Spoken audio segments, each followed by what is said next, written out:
my name is Marion from the blog Miss Mustard Seed, and we are working on this table. This is the third video I've made showing the process of painting and distressing this table, talking about how I got the chippy look, all of those things. This is painted in Farmhouse White by Miss Mustard Seed's Milk Paint. And because it has a chippy finish, I'm going to use our Tough Coat sealer on it. And the reason why I like that finish for chippy finishes is because it will really seal it. It will prevent it from chipping any further. It's the hardest finish in our line, the most durable one. And it'll prevent any future chipping. It'll just be a really good finish for this piece.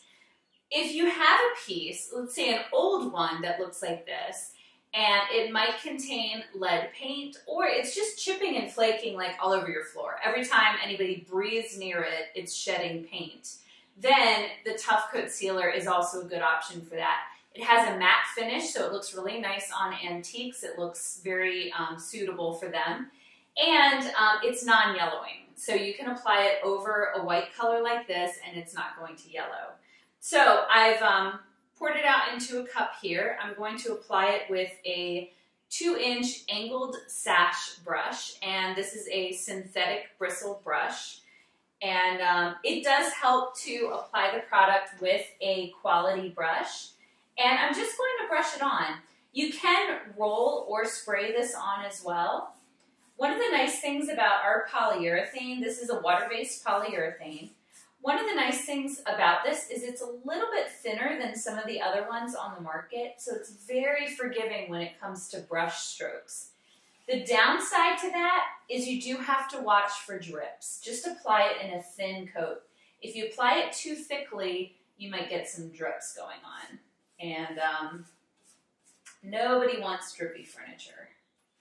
So this is pretty straightforward. I'm just going to brush it on over the entire piece, and that's it. Then this piece is done.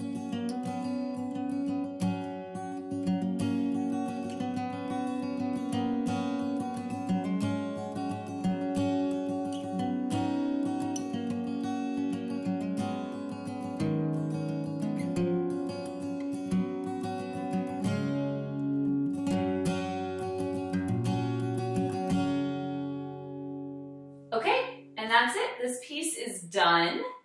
And I'm gonna let the Tough Coat dry. It'll dry in about an hour, maybe even less than that, 30 minutes to an hour. And I can go ahead and put the hardware on and start using it. So I am gonna replace what was on here. It was kind of a handmade handle that almost looked like it was upside down. So it was charming, but I am gonna replace it with a glass pull.